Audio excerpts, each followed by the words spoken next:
ಶುರು ಮಾಡೋಣ. ನಾರಾಯಣಂ ನಿಖಿಲಪೂರ್ಣಗುಣೈಕದೇಹಂ ನಿರ್ದೋಷಮಾಪ್ಯತಮಪ್ಯಖಿಲೈಸ್ವಾಕ್ಯೈಃ ಅಸ್ಯೋದ್ಭವಾದಿದಮಶೇಷವಿಶೇಷತೋಪಿ ವಂದ್ಯಂ ಸದಾ ಪ್ರಿಯತಮಂ ನಮಸನ್ನಮಾಮಿ. ಕೃಷ್ಣಾಯ ವಾಸುದೇವಾಯ ಹರಯೇ ಪರಮಾತ್ಮನೇ ಪ್ರಣತಃ ಕ್ಲೇಶನಾಶಾಯ ಗೋವಿಂದಾಯ ನಮೋ ನಮಃ. ಅಭ್ರಮಂ ಭಂಗರಹಿತಂ ಅಜಡಂ ವಿಮಲಂ ಸದಾ ಆನಂದತೀರ್ಥಮತುಳಂ ಭಜೆ ತಾಪತ್ರಯಾಪಹಂ. पृथ्वीमण्डलमध्यस्थाः पूर्णबोधमतानुगाः वैष्णवाः विष्णुहृदयाः तान् नमस्ये गुरून् मम. तपस्वाध्याय शुश्रूषा कृष्णपूजा रतं मुनिं विश्वेशम् इष्टदं वन्दे परिव्राट् चक्रवर्तिनम्. श्रीगुरुभ्यो नमः. हरिः ओम्.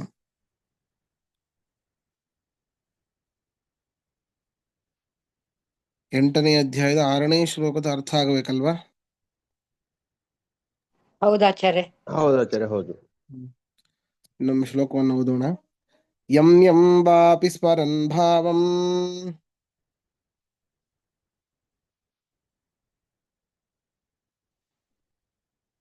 त्यजन्त्यन्ते कलेवरम्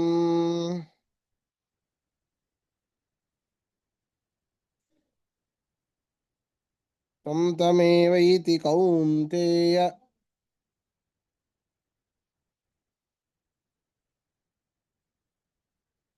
सदा तद्भावभावितः. ಹೇ ಕೌಂತೇಯ, ಎಲೈ ಅರ್ಜುನನೇ, ಹೇ ಕೌಂತೇಯ, ಎಲೈ ಅರ್ಜುನನೇ, ವಾ ಅಥವಾ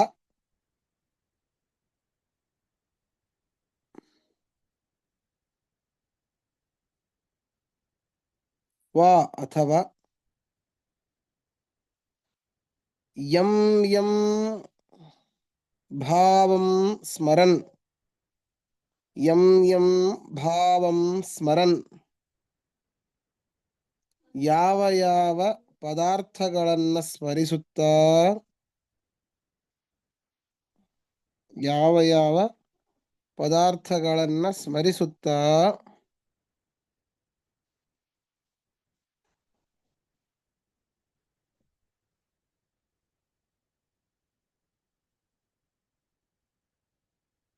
ಯಾವ ಯಾವ ಪದಾರ್ಥಗಳನ್ನು ಸ್ಮರಿಸುತ್ತಾ, ಕಲೇವರಂ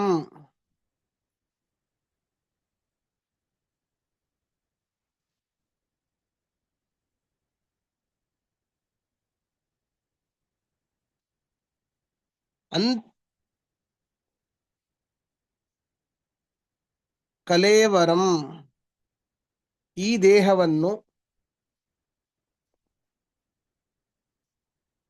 ಈ ದೇಹವನ್ನು ಅಂತೆ ಅಂತಕಾಲದಲ್ಲಿ,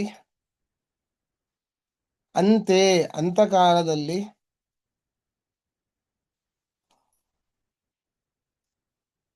ತ್ಯಜಂತೆ ತ್ಯಜಿಸುವನೋ, ತ್ಯಜಿಸುತ್ತಾರೋ, ಪರೇಣ ಪಾತ್ರಂ, ತ್ಯಜಂತೆ ತ್ಯಜಿಸುತ್ತಾರೋ,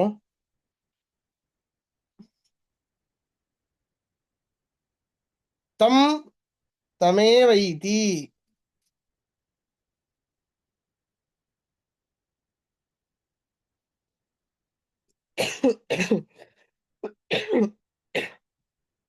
ತಂ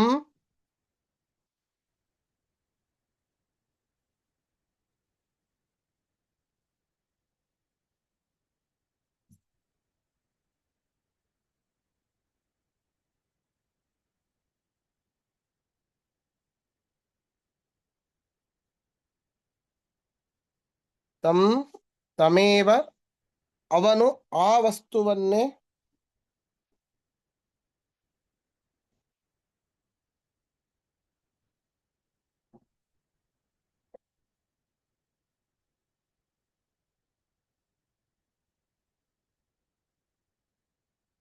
ತಂ ಅವನು, ತಂ ಆ ವಸ್ತುವನ್ನು, ತಮೇವ ಆ ವಸ್ತುವನ್ನೇ, ತತ್ ಸದಾ ಯಾವಾಗಲೂ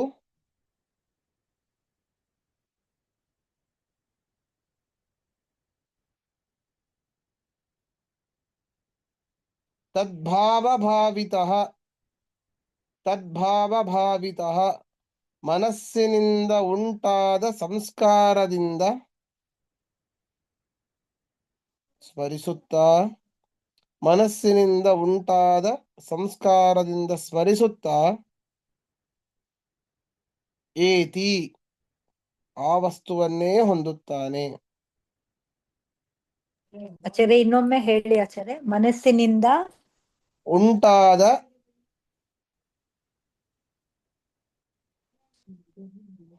ಉಂಟಾದ ಸಂಸ್ಕಾರದಿಂದ ಆ ವಸ್ತುವನ್ನು ಸ್ಮರಿಸುತ್ತಾ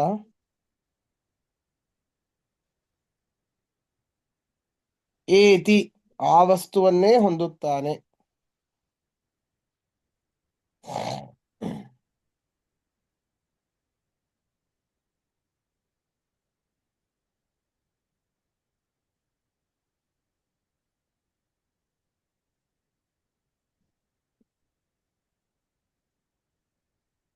ಪ್ರಶ್ನೆ ಇದ್ರೆ ಕೇಳಿ, ಮುಂದೆ ಹೋಗೋಣ.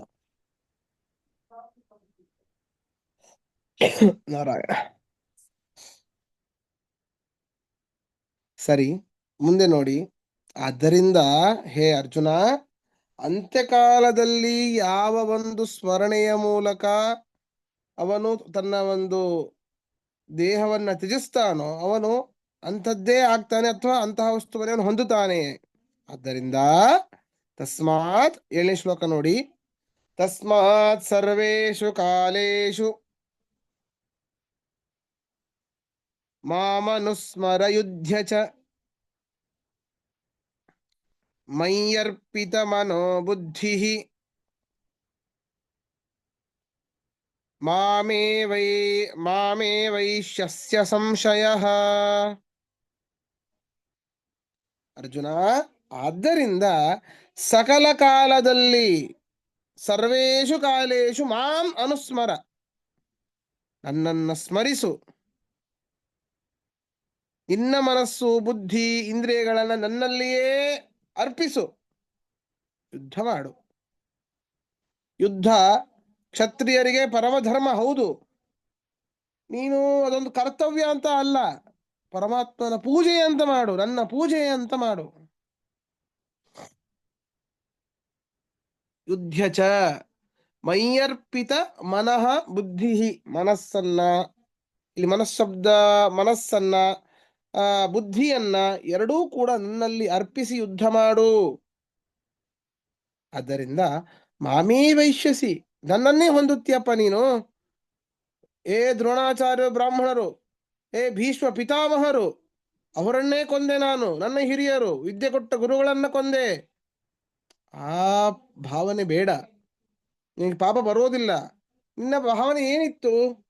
ಪರಮಾತ್ಮನ ಪೂಜೆ ಎನ್ನುವಂತಹ ಭಾವನೆ ಇತ್ತಲ್ಲ ನಿಂದು. ಅದರಿಂದಾಗಿ ಪರಮಾತ್ಮನೇ ತೃಪ್ತನಾಗಿ, ನಾನು ತೃಪ್ತನಾಗಿ, ನೀನು ನನ್ನ ಹತ್ತಿರ ಬರುವ ಹಾಗೆ ನಾನು ಮಾಡ್ತೇನೆ, ನನ್ನನ್ನೇ ಹೊಂದುತ್ತೀಯಾ, ಇದರಲ್ಲಿ ಸಂಶಯ ಇಲ್ಲ ಅಂತ ಕೃಷ್ಣ ಪರಮಾತ್ಮ ಅರ್ಜುನನಿಗೆ ಹೇಳ್ತಾ ಇದ್ದಾನೆ. ಬರ್ಕೊಳ್ಳಿ ಅರ್ಥ. ತಸ್ಮಾತ್, ಆದ್ದರಿಂದ, ತಸ್ಮಾತ್ ಆದ್ದರಿಂದ, ಸರ್ವೇಷು ಕಾಲೇಷು ಎಲ್ಲಾ ಕಾಲದಲ್ಲಿ, ಸರ್ವೇಷು ಕಾಲೇಷು ಎಲ್ಲಾ ಕಾಲದಲ್ಲಿ,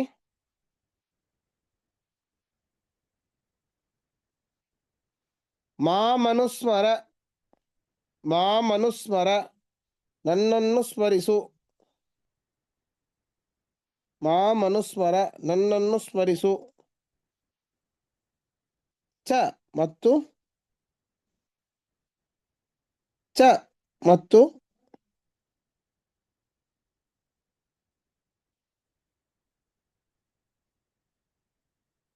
ಮಯಿ ನನ್ನಲ್ಲಿ, ನನ್ನಲ್ಲೇ, ಮಯಿ ನನ್ನಲ್ಲೇ,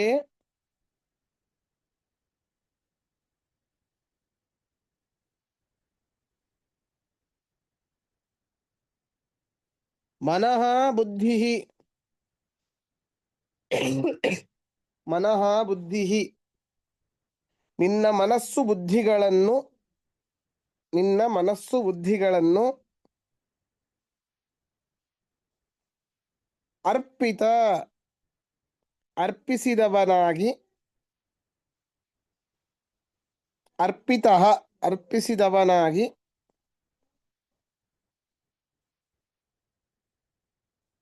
ಯುದ್ಧ ಯುದ್ಧ ಮಾಡು,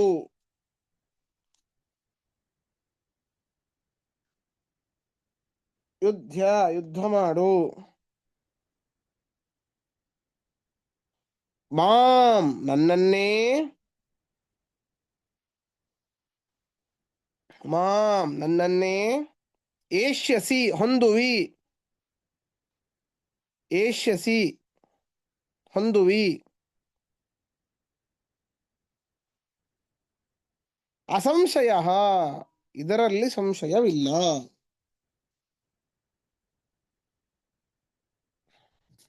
ಇದರಲ್ಲಿ ಸಂಶಯವಿಲ್ಲ.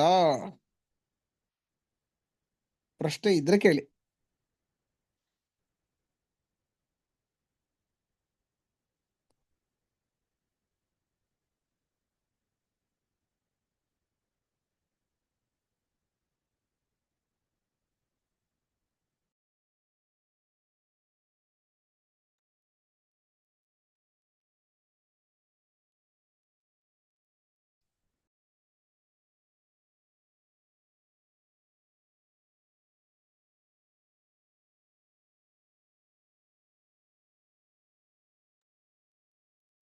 ಸರಿ, ಹಾಗಾದ್ರೆ ಮುಂದೆ ಹೋಗೋಣ. ಎರಡು ಕೇಳಿದ್ದ ಅರ್ಜುನ ಪ್ರಶ್ನೆಯನ್ನ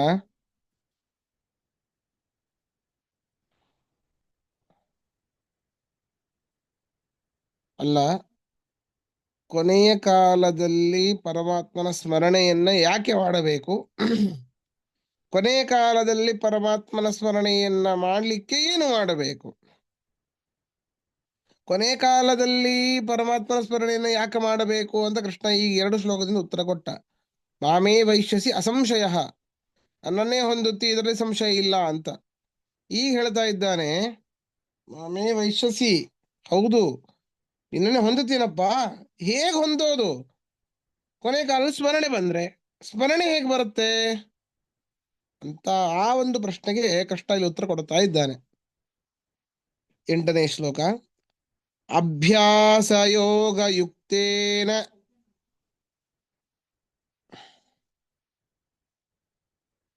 ಚೇತಸಾ ನನ್ಯಗಾಮಿನ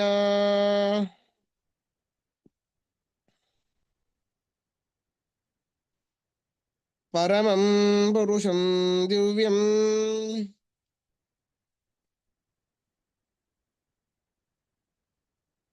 ಯಾತಿ ಪಾರ್ಥಾನುಚಿಂತಯನ್.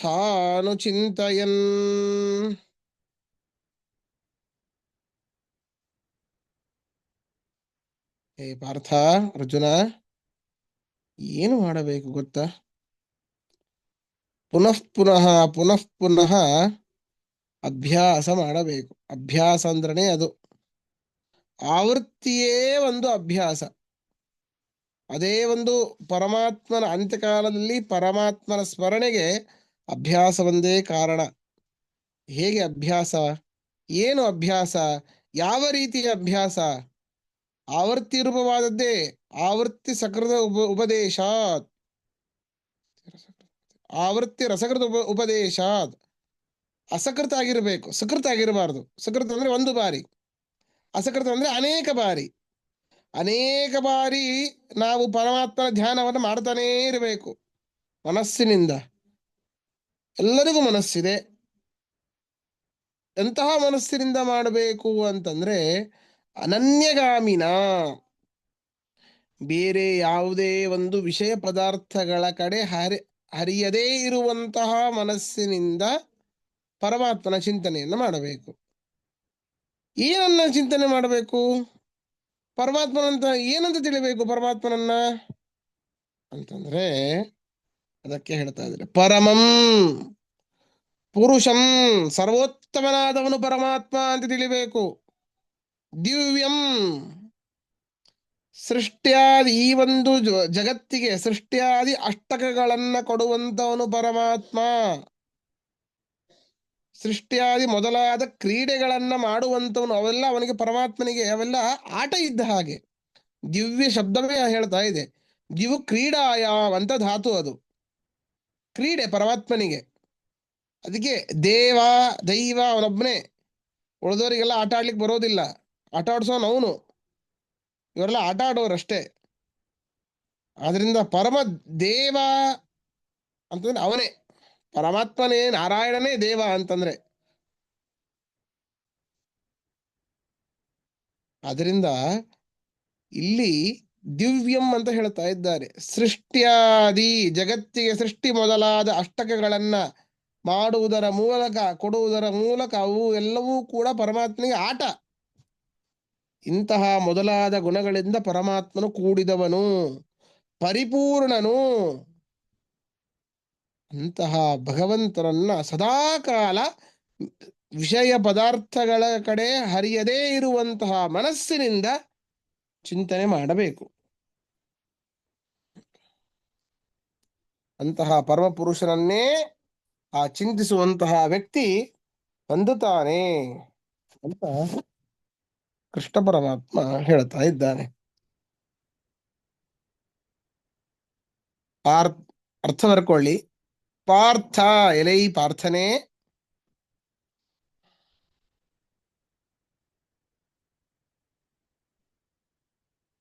ಅಭ್ಯಾಸ ಯೋಗ ಯುಕ್ತೇನ, ಅಭ್ಯಾಸ ಯೋಗ ಯುಕ್ತೇನ ಪುನಃ ಪುನಃ ಆವೃತ್ತಿ ರೂಪವಾದ ಸಾಧನದಿಂದ ಸಹಿತವಾದ,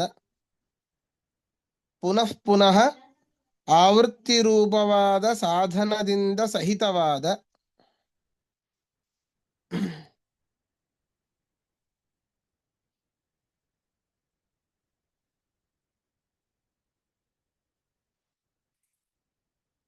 ಅನನ್ಯಗಾಮಿನ, ಬೇರೆ ವಿಷಯ ಪದಾರ್ಥಗಳ ಕಡೆಗೆ ಹರಿಯದ, ಅನನ್ಯಗಾಮಿನ ಬೇರೆ ವಿಷಯ ಪದಾರ್ಥಗಳ ಕಡೆ ಹರಿಯದ,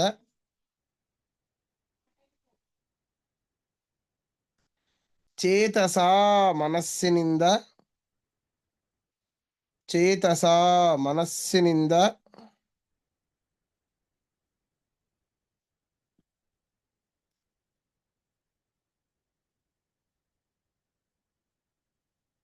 ಪರಮಂ ಉತ್ತಮನಾದ,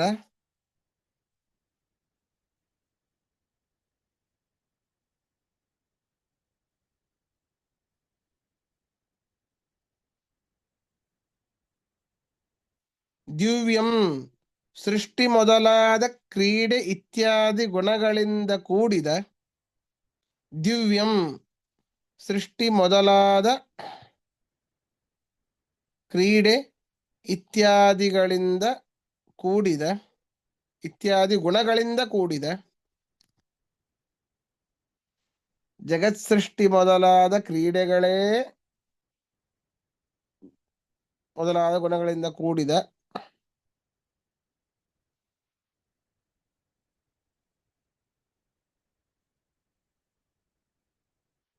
ಕೂಡಿದವನು ಎಂದು, ಕೂಡಿದವನು ಎಂದು ಪುರುಷಂ ಪರಿಪೂರ್ಣನಾದ ಆ ಭಗವಂತನನ್ನು, ಪರಿಪೂರ್ಣನಾದ ಆ ಭಗವಂತನನ್ನು ಅನುಚಿಂತಯನ್ ಸ್ಮರಿಸುತ್ತಾ,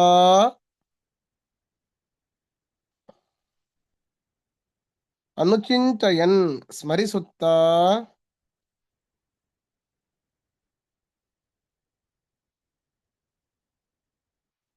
ಯಾತಿ ಆ ಪರಮ ಪುರುಷನನ್ನೇ ಹೊಂದುವನು.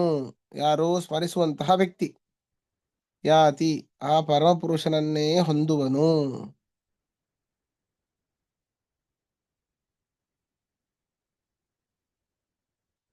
ಪ್ರಶ್ನೆ ಇದ್ರೆ ಕೇಳಿ.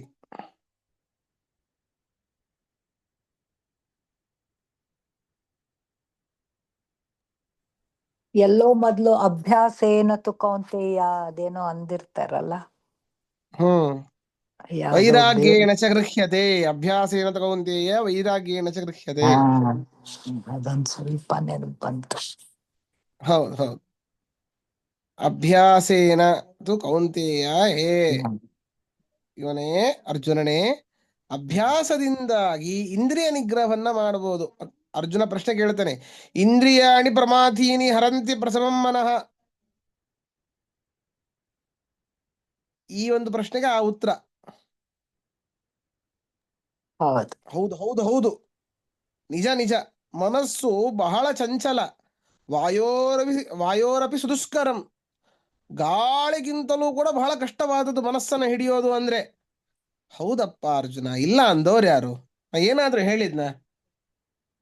ಅಲ್ಲ, ನಿಜ, ಒಪ್ಕೊಳ್ತೇನೆ, ಸಾಧು, ಹೌದು. ಆದರೆ ಅಭ್ಯಾಸೇನ, ಅಭ್ಯಾಸದಿಂದಾಗಿ, ಒಮ್ಮೆಲೆ ಒಂದೇ ಬಾರಿಗೇನೆ ಮನಸ್ಸು ನಮ್ಮ ಹತೋಟಿಗೆ ಬರೋದಿಲ್ಲ. ಕೋತಿ ಕೋತಿ ಇದ್ದ ಹಾಗೆ ಅದು, ಬರ್ಲಿಕ್ಕೆ ಸಾಧ್ಯವೇ ಇಲ್ಲ. ಆದರೆ ಅಭ್ಯಾಸದ ಪುನಃ ಪುನಃ ಪುನಃ ಪುನಃ ಸಾಧನೆ ಮಾಡಬೇಕು ಮನಸ್ಸನ್ನು ನಮ್ಮ ಹತೋಟಿಯಲ್ಲಿ ಇಟ್ಟುಕೊಳ್ಳಿಕ್ಕೆ. ಆವಾಗ ಅದೇ ಅಷ್ಟೇ ಅಲ್ಲ, ವೈರಾಗ್ಯೇಣ, ನನಗೆ ಈ ಪದಾರ್ಥ ಬೇಡಪ್ಪ, ಇದರ ರುಚಿ ನೋಡಿದ್ದೇನೆ. ಎಷ್ಟು ಸರ್ತಿ ಆ ರುಚಿ ನೋಡೋದು. ತಿಂದ ಗುಲಾಬ್ ಜಾಮೂನನ್ನು ಇನ್ನೊಮ್ಮೆ ಎಷ್ಟು ಸರಿ ತಿನ್ನೋದು, ಅದೇ ಸಿಹಿ, ಅದೇ ಗುಲಾಬ್ ಜಾಮೂನು ಅವ್ರಿಗೆ ಇಷ್ಟ ಇಲ್ಲಿಲ್ಲ ಅಂತಂದ್ರೆ ಬಿಟ್ಟು ಬಿಡ್ತಾರೆ. ಇಷ್ಟ ಇದ್ದು ಬಿಡೋದು ಕಷ್ಟ, ಇಷ್ಟ ಇದ್ದು ಬಿಡ್ಬೇಕು, ಅದು ಮುಖ್ಯ. ಏ ನಾಳೆ ಏಕಾದಶಿ, ಮನೆಯಲ್ಲಿ ಏನೂ ಇಲ್ಲ, ಬಡತನ, ಆದ್ರಿಂದ ಉಪವಾಸ ಮಾಡಿದ್ರೆ ಸರಿ, ಏಕಾದಶಿ ಉಪವಾಸ ಮಾಡೋದ್ರೆ ಪುಣ್ಯ ಬರುತ್ತೆ. ಮನೆಯಲ್ಲಿ ಏನೂ ಇಲ್ಲ ಆದ್ರಿಂದ ಉಪವಾಸ ಮಾಡೋದು ಬೇರೆ, ಎಲ್ಲವೂ ಇದ್ದುಕೊಂಡು ಉಪವಾಸ ಮಾಡೋದು ಬೇರೆ. ಅದು ನಿಜವಾದ ವೈರಾಗ್ಯ, ಆಯ್ತಾ? ಅದರ ಇಂತಹ ವೈರಾಗ್ಯದಿಂದಾಗಿ, ಅಭ್ಯಾಸದಿಂದಾಗಿ ನಮ್ಮ ಮನಸ್ಸನ್ನ ಹತೋಟಿಯಲ್ಲಿ ಇಟ್ಟುಕೊಳ್ಳಬಹುದು ಅಂತ ಕೃಷ್ಣ ಪರಮಾತ್ಮ ಹೇಳಿದ್ದ ಅರ್ಜುನನಿಗೆ. ನೆನಪಿದೆ ನಿಮಗೆ? ಖುಷಿ ಆಯ್ತು. ಧನ್ಯವಾದ. ಇದರಲ್ಲಿ ಏನು ಪ್ರಶ್ನೆ ಇಲ್ವಾ? ಮುಂದೆ ಹೋಗೋಣವಾ? ಇನ್ನೂ ಏನೇನಂತ ಚಿಂತನೆ ಮಾಡಬೇಕು. ಆಚಾರ್ಯ, ಸೃಷ್ಟಿ ಮಾಡೋ ಟೈಮಲ್ಲಿ ನಾವಿರಲಿಲ್ಲ, ಸೃಷ್ಟಿ ಆದ್ಮೇಲೆ ಇದ್ದೇವೆ. ಸ್ಥಿತಿಯನ್ನ ನಮ್ಮನ್ನ ಕಾಪಾಡ್ತಾ ಇದ್ದಾನೆ, ಸದಾ ಕಾಲ ಕಾಪಾಡ್ತಾ ಇದ್ದಾನೆ, ಆದ್ರೆ ಅನುಭವಕ್ಕೆ ಬರ್ತಿಲ್ಲ. ಪ್ರಳಯ ಕಾಲದಲ್ಲಿ ನಾವೇ ಇರೋದಿಲ್ಲ, ನಮ್ಮ ನಮ್ಮ ಮೂರ್ಛಾವಸ್ಥೆಗೆ ಹೋಗ್ಬಿಟ್ಟಿರ್ತೇವೆ. ಹೇಗೆ ಅವರನ್ನ ತಿಳಿಬೇಕು, ಹೇಗೆ ನಾವು ಅವನ್ನ ಸರಿಯಾಗಿ ಧ್ಯಾನ ಮಾಡಬೇಕು, ಇನ್ನೂ ಅವನಿಗೆ ಏನೇನಂತ ನಾವು ತಿಳಿಯಬೇಕು, ಹೇಗಿದ್ದಾನೆ ಅವನು ಪರಮಾತ್ಮ ಅಂತ ಅವನೇ ಹೇಳ್ತಾ ಇದ್ದಾನೆ. ಅಂತಹ ಪರದೇವತೆ ಹೀಗಿದ್ದಾನೆ, ತನ್ನನ್ನೇ ಅಂತ ಹೇಳ್ಕೊಳ್ಳೋದಿಲ್ಲ, ತಾನೇ ಅವನು. ಆದರೂ ಇಂತಹ ಆ ಒಬ್ಬ ವ್ಯಕ್ತಿ ಎಷ್ಟು ಅದ್ಭುತನಾಗಿದ್ದಾನೆ ಅಂತ ಹೇಳ್ತಾ ಇದ್ದಾನೆ. ಕವಿಂ ಪುರಾಣಂ ಅನುಶಾಸಿತಾರಂ ಅಣೋರಣೀಯಾಂ ಸಮನುಸ್ಮರೇದ್ಯಃ ಸರ್ವಸ್ಯ ಧಾತಾರಮಚಿಂತ್ಯ ರೂಪಂ ಆದಿತ್ಯವರ್ಣಂ ತಮಸಃ ಪರಸ್ತಾತ್. ನೋಡಿ ನೋಡಿ ನೋಡಿ, ಕೃಷ್ಣನೇ ಬಾಯಿ ಬಿಟ್ಟು ಅದ್ಭುತವಾಗಿ ಹೇಳ್ತಾ ಇದ್ದಾನೆ. ಸರ್ವಜ್ಞನಾಗಿದ್ದಾನೆ, ಕವಿ ಸರ್ವಜ್ಞ ಅಂತ ಅರ್ಥ. ಪುರಾಣ, ಅನಾದಿಯಾಗಿದ್ದಾನೆ, ಬಹಳ ಅಣತಿ ಹಿಂದಿನ ಅನೇಕ ಕಾಲದಿಂದಲೂ ಇದ್ದಾನೆ, ಅವನಿಗೆ ಜನನವೇ ಇಲ್ಲ, ಅನಾದಿಯಾಗಿದ್ದಾನೆ. ಅನುಶಾಸಿತಾರಂ, ಎಲ್ಲರಿಗೂ ಶಿಕ್ಷಕನಾಗಿದ್ದಾನೆ, ಸನ್ಮಾರ್ಗದಲ್ಲಿ ನಮ್ಮನ್ನ ನಡೆಸ್ತಾನೆ ಪರಮಾತ್ಮ.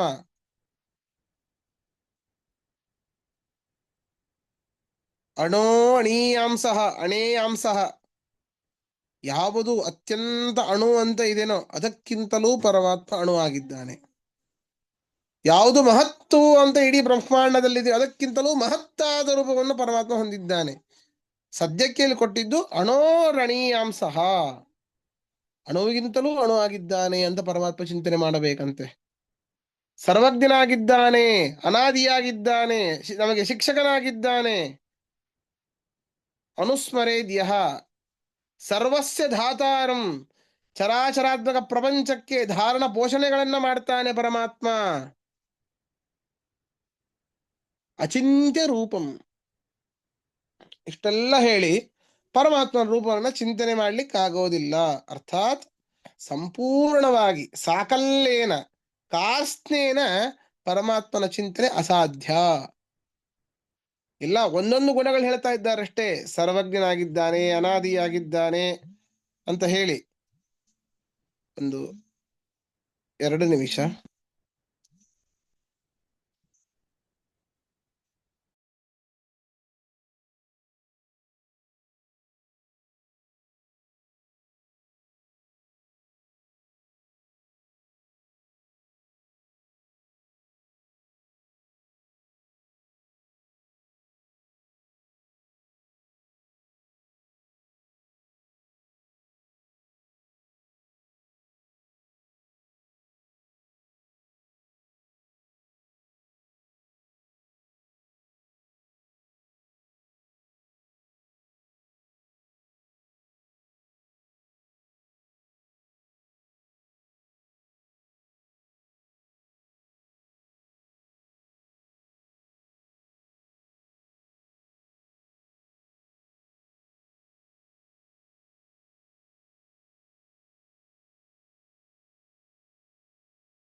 ಆಚಾರ್ಯ ಲೈನ್ ಡ್ರಾಪ್ ಆಯ್ತು.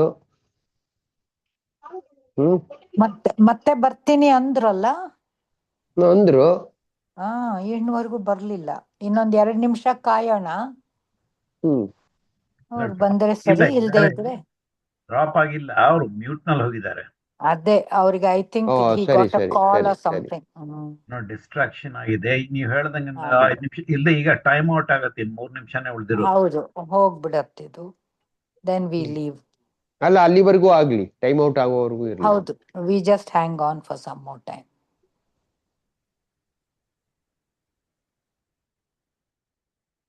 ಕ್ಷಮಿಸಿ, ಸ್ವಲ್ಪ ಹ್ಮ್. ಟೈಮ್ ಆಯ್ತು. ಹಾ, ತೊಂದರೆ ಇಲ್ಲ ಆಚಾರ್ಯ.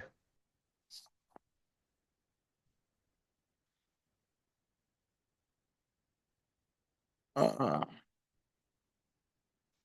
ನಾನು ಬರೀ ತಾತ್ಪರ್ಯವನ್ನು ಹೇಳ್ತಿದ್ನಲ್ಲ. ಹೌದು ಆಚಾರ್ಯ. ಹಾ, ಸರಿ. ಅಣೋರಣೀಯಾಂಸಃ, ಅಣುಗಿಂತಲೂ ಅವನು ಅಣು ಆಗಿದ್ದಾನೆ. ಅಷ್ಟೇ ಅಲ್ಲ, ಸರ್ವಸ್ಯ ಧಾತಾರಂ, ಎಲ್ಲದಕ್ಕೂ ಕೂಡ ಒಂದದೇ, ತೇನ ವಿನಾ ತೃಣಮಪಿ ಚಲತಿ, ಇದರಿಂದಾಗಿಯೇ ಬಂದಿದ್ದು. ಎಲ್ಲದಕ್ಕೂ ಕೂಡ ಅವನೇ ಧಾರನಾಗಿದ್ದ, ಅವನೇ ಪೋಷಕನಾಗಿದ್ದಾನೆ. ಅಚಿಂತ್ಯ ರೂಪಂ, ಸಂಪೂರ್ಣವಾಗಿ ತಿಳಿಲಿಕ್ಕೆ ಸಾಧ್ಯ ಇಲ್ಲ. ಅವನು ಹೇಗಿದ್ದಾನೆ ಅಂತಂದ್ರೆ ಆದಿತ್ಯವರ್ಣಂ. ಅದಕ್ಕೆ ಗಾಯತ್ರಿ ಮಂತ್ರ ಯಾಕೆ ಅಷ್ಟು ಶ್ರೇಷ್ಠ ಅಂತಂದ್ರೆ, ನಿಜವಾದ ಪರಮಾತ್ಮ ರೂಪ ಆದಿತ್ಯ ರೂಪ. ಧ್ಯೇಯ ಸದಾ ಸವಿತೃಮಂಡಲ ಮಧ್ಯವರ್ತಿ ನಾರಾಯಣ ಸರಸಿಯಾಸ ಸನ್ನಿವಿಷ್ಟ. ನಾವು ಸೂರ್ಯಾಂತರ್ಗತನಾದ ನಾರಾಯಣನ್ನೇ ಭಜಿಸಬೇಕು. ಅಷ್ಟೇ ಅಲ್ಲ, ತಮಸಃ ಪರಸ್ತಾತ್, ಇಲ್ಲಿ ತಮಸ್ ಶಬ್ದದಿಂದಾಗಿ ಒಂದು ಪ್ರಕೃತಿ ಅಂತ ಅರ್ಥ, ಇನ್ನೊಂದು ಮೃತ್ಯು ಅಂತ ಅರ್ಥ. ಈ ಮೃತ್ಯುವಿನಿಂದಾಗಿ ಬಹಳ ದೂರ ಇದ್ದಾನೆ, ಅಂದ್ರೆ ಪ್ರಕೃತಿಯ ಸಂಪರ್ಕ ಅವನಿಗೆ ಇಲ್ಲ, ಮೃತ್ಯುವಿನ ಸಂಪರ್ಕ ಅವನಿಗೆ ಇಲ್ಲ. ಆದ್ದರಿಂದ ಅಂತಹ ಪರಮಾತ್ಮನನ್ನ, ಇವನು ಇಂತಹ ಪರಮಾತ್ಮ ಎಂಬುದಾಗಿ ನಾವು ಕಾಣಬೇಕು ಅಂತ ಕೃಷ್ಣ ಪರಮಾತ್ಮ ಹೇಳ್ತಾ ಇದ್ದಾನೆ. ಇದರ ಅರ್ಥವನ್ನ ನಾಳಿನ ಪಾಠದಲ್ಲಿ ನೋಡೋಣ. ಶ್ರೀ ಕೃಷ್ಣಾರ್ಪಣಮಸ್ತು, ಮಧ್ವೇಶಾರ್ಪಣಮಸ್ತು. ಶ್ರೀ ಕೃಷ್ಣ